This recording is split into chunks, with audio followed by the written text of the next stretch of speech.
Hello friends, welcome to food funda. आज हम potato vermicelli cutlet यानी कि आलू सेव रोल जो सेवई आती है उससे बनाएंगे। इसको बनाना बहुत आसान है और ख़ास करके इस नाश्ते को आप ब्रेकफास्ट में या फिर डिनर के रूप में सर्व कर सकते हैं। इसको हरी चटनी या फिर केचप के साथ सर्व कर सकते हैं। ख़ास करके बहुत से राज्यों में इसको मैरिज के टाइम भी परोसा जाता है। तो उसको बनाना शुरू करते हैं। सबसे पहले पोहा ले लिया है हाफ कप जितना। इस सेव रोल को क्रिस्पी और बहुत ही अच्छे तरीके से बनाने के लिए ये जो पोहा है उसका इस्तेमाल करना पड़ेगा और इसको सॉक कर लेना है और साइड पर रख देना है। अब मैंने यहाँ पे बॉइल्ड पोटैटोस हाफ केजी जितना ले लिया है और उसको फ्रिज में रखकर ठंडा कर लेना है। ये भी आपको टिप्स ध्यान में रखनी है, गरम गरम पोटैटो का इस्तेमाल बिल्कुल ही नहीं करना है। फिर हम उसमें 1 से 1.5 टेबल स्पून जितना अदरक चिली का पेस्ट डाल देते हैं। उसके बाद chaat masala powder 1 table spoon जितना डाल देती हूँ।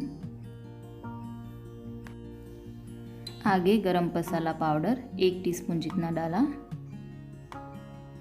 यहाँ पे आप आमचूर पाउडर भी डाल सकते हैं। उसके बाद नमक डाला है 1 टीस्पून जितना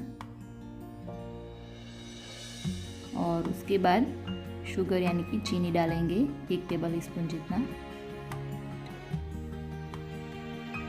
उसके बाद हाफ टी स्पून जितना हल्दी पाउडर ऐड कर लेंगे और 1 टीस्पून जितना धनिया जीरा पाउडर और 1 टीस्पून जितना रेड चिली पाउडर डाल देंगे।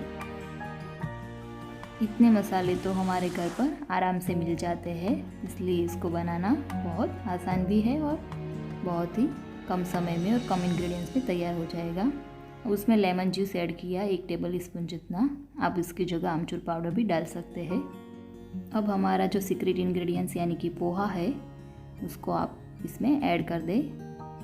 यहाँ पे आप पोहा की जगह ब्रेड क्रम्स भी डाल सकते हैं, लेकिन उसका नाप हमें अच्छी तरह से पता नहीं रहता है कितना डालना है, इसलिए पोहा हाफ कप जितना ही आधे केजी में डाल दे और अच्छी तरह से मिक्स कर ले और मैश कर ले पोटैटोज़ को और अच्छी तरह से जो हमारा रोल का स्टफिंग है तैयार कर ले।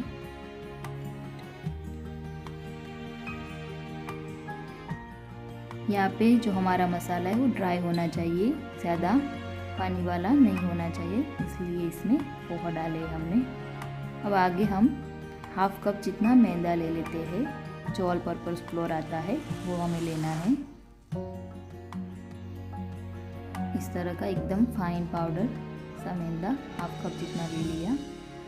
उसके बाद उसमें 1/4 कप जितना कॉर्नफ्लोर कॉर्न स्टार्च जो आता है वो लेना है, उसको डाल दे। अब उसमें नमक डालना है हाफ टी स्पून जितना। अब हमें इसकी स्लरी बनाना है, उसके लिए हम पानी डालेंगे। पानी को हमें पहले हाफ कप जितना डाल ही देना है इतने नाप के सामने। फिर उसको एक बार मिलाते हैं। अब देख सकते हैं अभी भी वो गाढ़ा है, मतलब कि हमारी स्लरी अभी प्रॉपर नहीं बनी है। उसको थोड़ा पतला करते हैं। उसके लिए मैं फिर से उसमें 1/4 कप जितना पानी डाल देती हूँ। आप देख सकते हैं इस तरह से। फिर से एक बार मिक्स कर लेती हूँ। अभी ये थोड़ा पतला होने लगा है, मतलब कि ज़्यादा पतला भी नहीं और ज़्यादा थिक भी नहीं, ऐसा बैटर हमारा होना चाहिए। स्लरी होनी चाहिए उस तरह की।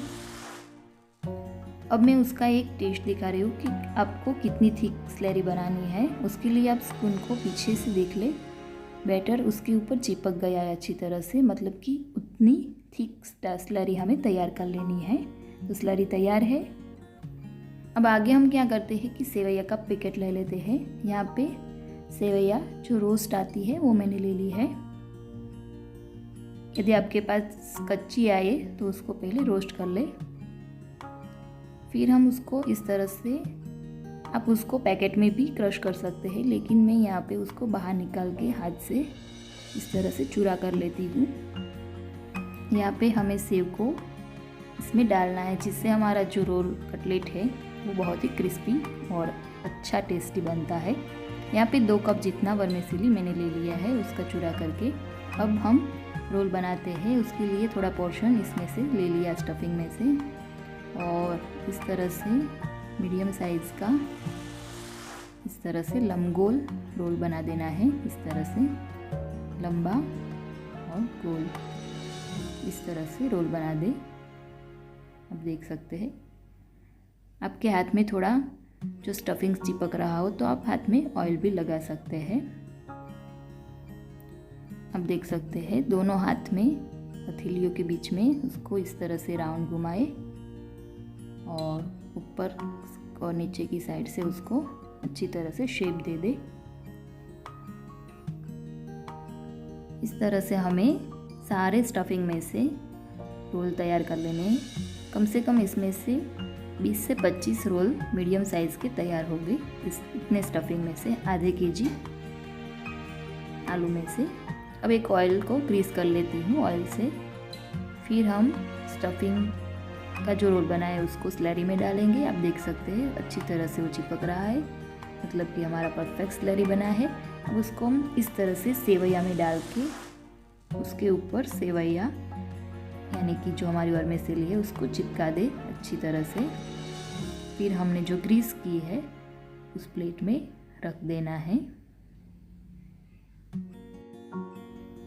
आपको इस तरह से सारे रोल स्लैरी में और सेवैया में डाल के तैयार कर लेने हैं। आप देख सकते हैं इस तरह से रोल तैयार हो जाएंगे। उसको इस तरह से अलग अलग करके रख दो प्लेट में। फिर हम इस प्लेट को फ्रीज में रख देंगे ताकि जो सेवैया है वो अच्छी तरह से सेट हो जाए उसके ऊपर। ये टिप्स भी आपको खास ध्यान में रखनी। अब आगे यहाँ पे ऑयल गरम करने के लिए रख दिया था और थोड़ा पोर्शन डाल के चेक कर लिया, ऑयल आ गया है तो अब उसमें जो हमारे रोल है उसको प्लेस कर देती हूँ और उसको हमें डीप फ्राई कर लेने हैं अच्छी तरह से। यहाँ पे हमें गैस की फ्लेम मीडियम हाई रखनी है और पहले हमें एक साइड पर अच्छी तरह से उसको पका लेने हैं।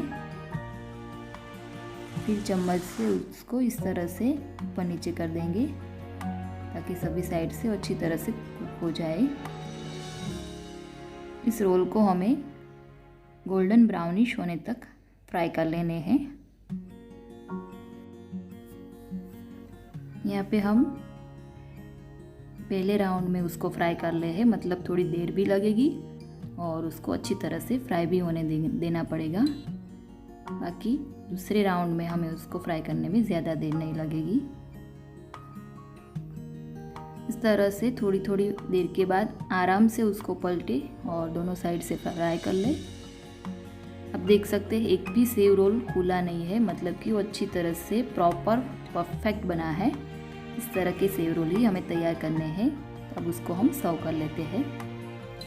उसके लिए यहाँ पे एक प्लेट रख दी है और उसके ऊपर सेव रोल रख रही हूँ। आप देख सकते हैं जूम कैमरे में मैं दिखा रही हूँ, बहुत ही अच्छी तरह से फ्राई भी हुआ है और बहुत अच्छी तरह से बना है। इसको यहाँ पे केचप के साथ सर्व कर रही हूँ।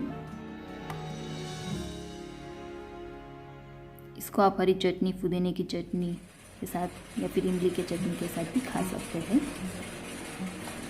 यदि आप इस तरह से सारी टिप्स के साथ इस सेव रोल को बनाएंगे तो वो बहुत ही अच्छे से बनेंगे।